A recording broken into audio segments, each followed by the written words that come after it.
Hello बच्चों, next topic है हमारा इलेक्ट्रिक फ्लक्स। इलेक्ट्रिक फ्लक्स देखो क्या होता है, number of electric field lines. ठीक है, number of electric field lines crossing an area is called electric flux. क्या होता है देखो, किसी पर्टिकुलर एरिया में से जितनी फील्ड लाइंस क्रॉस करेंगी उसको उस एरिया का इलेक्ट्रिक फ्लक्स बोलते हैं। जैसे किसी पर्टिकुलर एरिया में, सपोज ये हमारा एरिया है, ठीक है, यहाँ से ये फील्ड लाइंस ऐसे पास कर रही हैं, क्लियर है, ऐसे, ठीक है। ये क्या है, हमारी इलेक्ट्रिक फील्ड लाइंस है पैरेलल, ठीक है। ये किस में से क्रॉस कर रही हैं, ये कोई पर्टिकुलर एरिया है, इस टाइप से है ये, ठीक है, 90 डिग्री के एंगल पे। तो यहाँ से जितनी ज़्यादा number of field lines cross करेंगी तो इसका जो फ्लक्स होगा वो उतना ही ज़्यादा होगा। जितनी कम फील्ड लाइंस क्रॉस करेंगी उतना ही कम इसका इलेक्ट्रिक फ्लक्स होगा। क्लियर है। आप देखो, इसको करने से पहले एक कंसेप्ट समझते हैं एरिया वेक्टर का। सपोज हमारे पास कोई एरिया है, ठीक है, किसी भी शेप का ऐसे एरिया हमने बना दिया, एस एरिया, ठीक है।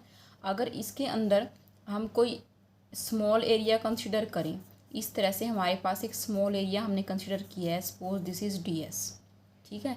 कैपिटल ये पूरा जो एरिया है ये हमने ले लिया एस, इसके अंदर एक स्मॉल एरिया कंसिडर किया डी एस, ठीक है। तो अगर इस डी एस के ऊपर एक नॉर्मल वेक्टर ड्रॉ करें, ठीक है, तो इस नॉर्मल वेक्टर को हम बोलते हैं एन कैप। क्लियर है, ठीक है। ये जो एन कैप होता है इसको बोलते हैं नॉर्मल वेक्टर। क्लियर। अब इस नॉर्मल वेक्टर के अलोंग एक और वेक्टर होता है जिसको हम बोलते हैं एरिया वेक्टर, ठीक है। एरिया वैसे क्या है, एक स्केलर क्वांटिटी है। क्लियर, ये ध्यान रखना है कि एरिया वैसे एक स्केलर क्वांटिटी है, बट जो एरिया वेक्टर है वो क्या है, एक वेक्टर क्वांटिटी। वो कैसे है, देखो, ये जो नॉर्मल वेक्टर है एन कैप, इसी के अलोंग एक वेक्टर होता है जिसको बोलेंगे D S vector, area vector, ठीक है। ये जो डी एस कैप हमने लगाया है इसको बोलते हैं एरिया वेक्टर, और ये किसके इक्वल होता है, N cap into D S, ठीक है। एन कैप क्या है, normal to this small area. D S के नॉर्मल जो वेक्टर होता है वो एन कैप होता है, ठीक है। ये एन कैप है, यूनिट नॉर्मल बोलते हैं। अब इसी के अलोंग एरिया वेक्टर होता है, ठीक है। ये जो है ये मैंने लगाया है एरिया वेक्टर डी एस, ठीक है। और ये डी एस किसके इक्वल होता है, N cap into D S. यानी ये दिखाना चाह रहे हैं कि जो डी एस वैक्टर है वो एन कैप के अलोंग ही होता है, ठीक है। समझ में आ गया नॉर्मल वेक्टर का कंसेप्ट। तो अगर देखो, जैसे ये वाला एरिया हमने लिया है, इसके ऊपर अगर हम एक नॉर्मल ड्रॉ करेंगे तो वो इस तरह से करेंगे, N cap into D S, यानी जिस साइड इलेक्ट्रिक फील्ड होगा उसी साइड जो है इसका एन कैप ड्रॉ कर दिया, ठीक है। यानी कि 90 डिग्री पे हमने एक यहाँ पे परपेंडिकुलर डालना है तो उसको एन कैप बोलते हैं। एन कैप तो इधर भी हो सकता है, ठीक है, इधर भी एन कैप हो सकता है, क्योंकि N cap means normal. Normal तो इधर भी हो सकता है, इधर भी हो सकता है। क्लियर। तो ये हमने क्या किया है, एक स्मॉल एरिया एलिमेंट ये हमने ड्रॉ किया है, इसके अंदर से जितनी फील्ड लाइंस पास कर रही हैं उसको हम इसका इलेक्ट्रिक फ्लक्स बोलेंगे। तो इलेक्ट्रिक फ्लक्स को डिफाइन कैसे करेंगे, स्मॉल एरिया डी एस में से number of field lines cross कर रही है तो स्मॉल फ्लक्स हो जाएगा D phi equal to E dot D S. Clear, E dot D S. तो ये डॉट प्रोडक्ट है ई और डी एस की, तो इसको अगर हम डॉट को हटाएंगे तो E D S cos theta आ जाएगा। यहाँ पे थीटा क्या है, theta is the angle between electric field, ठीक है, और एरिया वेक्टर। क्लियर। ई और डी एस के बीच में जो एंगल है, इलेक्ट्रिक फील्ड की डायरेक्शन कौन सी है, ये इलेक्ट्रिक फील्ड की डायरेक्शन है, ठीक है। और यहाँ पे हमने जो नॉर्मल ड्रॉ किया है, इस नॉर्मल के अलोंग ही क्या है, एरिया वेक्टर है, ठीक है। तो ई में और एन कैप में कह लो एंगल, या फिर ई एन में और डी एस वेक्टर में कह लो, तो एक ही बात हो जाएगी। तो ये थीटा क्या है, theta is the angle between E and N cap. Theta is angle between electric field and D S vector, ठीक है, डी एस वेक्टर या फिर एन कैप कह लो, ठीक है। ये तो आ गया स्मॉल फ्लक्स, ठीक है, स्मॉल फ्लक्स आ गया। अगर टोटल फ्लक्स निकालना चाहते हैं, टोटल फ्लक्स के लिए क्या करना पड़ेगा, इसे इंटीग्रेशन करना पड़ेगा इस इक्वेशन का। तो इंटीग्रेशन डी फाई लिखेंगे, ठीक है, integration D phi equal to integration E D S cos theta, यही होगा, ठीक है।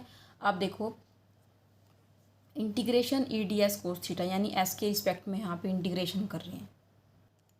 अब देखो, इंटीग्रेशन जब करते हैं, इंटीग्रेशन हमेशा हम क्लोज सरफेस के अलोंग करेंगे, ठीक है। जब भी ओवर एंड क्लोज सरफेस हम इंटीग्रेशन करेंगे तो इंटीग्रेशन पे हमें एक सर्कल लगाना है, ठीक है। ये सर्कल क्या शो कर रहा है कि जो इंटीग्रेशन हो रहा है वो एक क्लोज सरफेस के ओवर हो रहा है, ठीक है, उसके क्लोज सरफेस के ऊपर हो रहा है। यानी जब क्लोज सरफेस के लिए इलेक्ट्रिक फ्लक्स हम फाइंड आउट करेंगे in for a particular area element, ठीक है, क्लोज सरफेस के लिए हम ये जो थीटा है, थीटा को बोलेंगे angle between E and N cap, ठीक है, वही बोलते हैं, ठीक है, ई एंड एन कैप या फिर ई एंड डी एस बोल लो, ठीक है। तो total flux over a close surface क्या होगा, integration D phi integration E D S cos theta, ठीक है।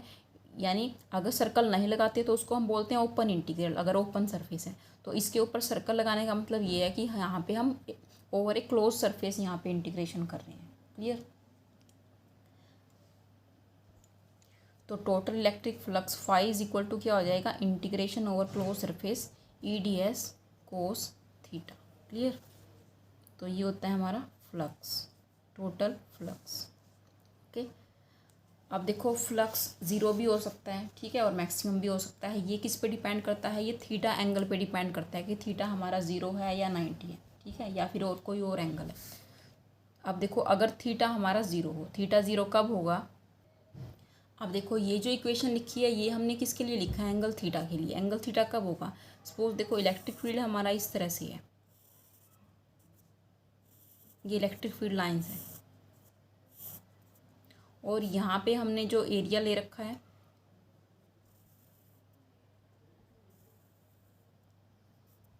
ये इस तरह से आएगी लाइन, ठीक है। तो इस तरह से देखो ई तो क्या है, ये इलेक्ट्रिक फील्ड की डायरेक्शन है, ये हमारा एरिया एलिमेंट है, ठीक है। एरिया एलिमेंट क्लोज है, क्लोज ही होता है एरिया, ठीक है। बट ये जो एरिया है ये पूरा क्लोज ही है, क्लोज एरिया में से ही लाइंस पास कर सकती हैं, ठीक है। तो इसलिए जो इंटीग्रेशन है इस पर हम क्लोज इंटीग्रल बोलते हैं।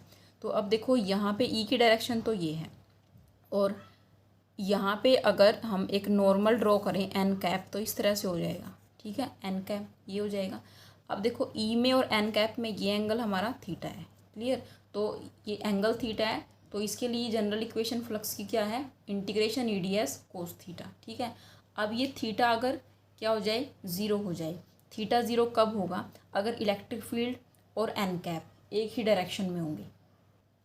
यहाँ पे देखो इलेक्ट्रिक फील्ड ये है, ठीक है, ये इलेक्ट्रिक फील्ड की डायरेक्शन है, और एन कैप ये है।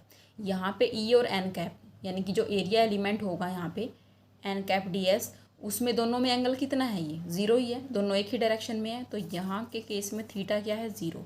थीटा अगर 0 है तो फ्लक्स कितना हो जाएगा, for theta equal to 0 flux equal to E D S cos कितना, डी फाई था, ठीक है, इस इक्वेशन से करने हैं ई डी एस कोस 0, ठीक है। कोस 0 क्या होता है, 1। तो यहाँ पे फ्लक्स जो आ जाएगा ई डी एस, इतना ये आ जाएगा हमारा फ्लक्स, ठीक है। अब थीटा अगर 90 हो जाए, ठीक है, फॉर थीटा इक्वल टू 90 अगर होगा तो डी फाई कितना आ जाएगा, ई डी एस कोस 90। कोस 90 की वैल्यू क्या होती है, 0। तो फ्लक्स भी कितना आ गया, 0। फ्लक्स 0 होने का मीनिंग क्या होगा कि एक भी फील्ड लाइन जो है एरिया में से क्रॉस नहीं करेगी, ठीक है। देखो कैसे नहीं करेगी, देखो सपोज हमने एरिया बना रखा है, ये है हमारा एरिया,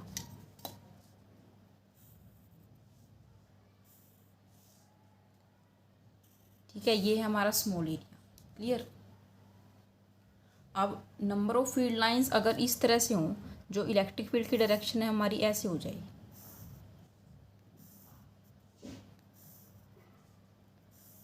क्लियर, ये होगी इलेक्ट्रिक फील्ड की डायरेक्शन। तो इस केस में देखो एक भी फील्ड लाइन तो इसमें से पास करेगी नहीं, इस यूनिट एरिया में से एक भी फील्ड लाइन क्रॉस नहीं करेगी। देखो यूनिट एरिया ऐसे रखा हुआ है, ठीक है, और फील्ड लाइंस ऐसे जा रही है इसके अलोंग, ये इसके अंदर से पास नहीं कर रही है, ठीक है। अंदर से पास कब करेंगी, जब एरिया इस तरह से हो और फील्ड ऐसे हो, ठीक है। अब देखो इस केस में क्या कर रही है, फील्ड लाइंस इसमें से क्रॉस कर रही हैं, ठीक है।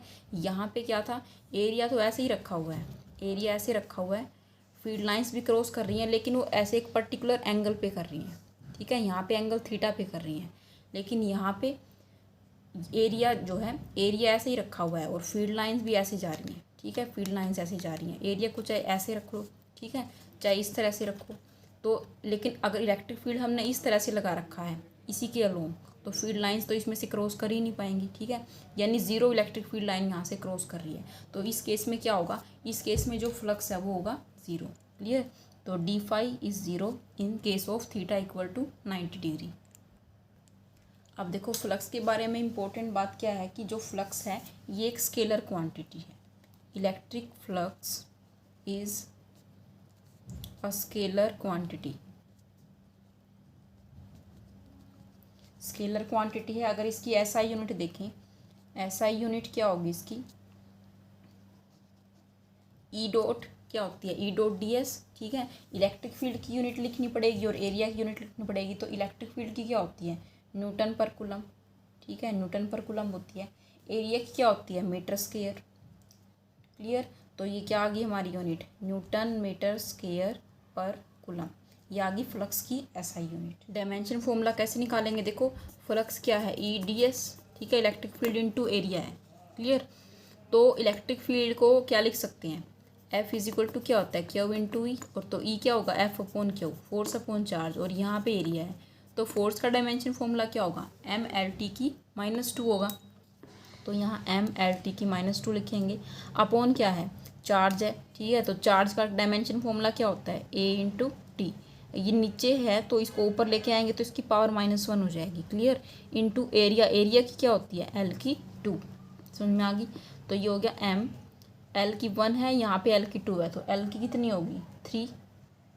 क्लियर। टी की कितनी होगी, यहाँ -2 है, यहाँ -1 है, तो टी की कितनी होगी, -3। एरिया की, ए की, एम्पियर की सॉरी। ठीक है, ए की क्या है, -1। तो this is the dimension formula for flux, M L की 3, टी की -3, ए की -1। क्लियर है डायमेंशन फॉर्मूला। अब देखो अगर फ्लक्स का कंसेप्ट स्टूडेंट्स आपके समझ में आ गया तो इससे आगे जो हम टॉपिक्स करेंगे गॉसिस थ्योरम और उससे रिलेटेड उसकी एप्लीकेशंस, तो वो बहुत ईजिली समझ में आएंगे। क्लियर। ओके।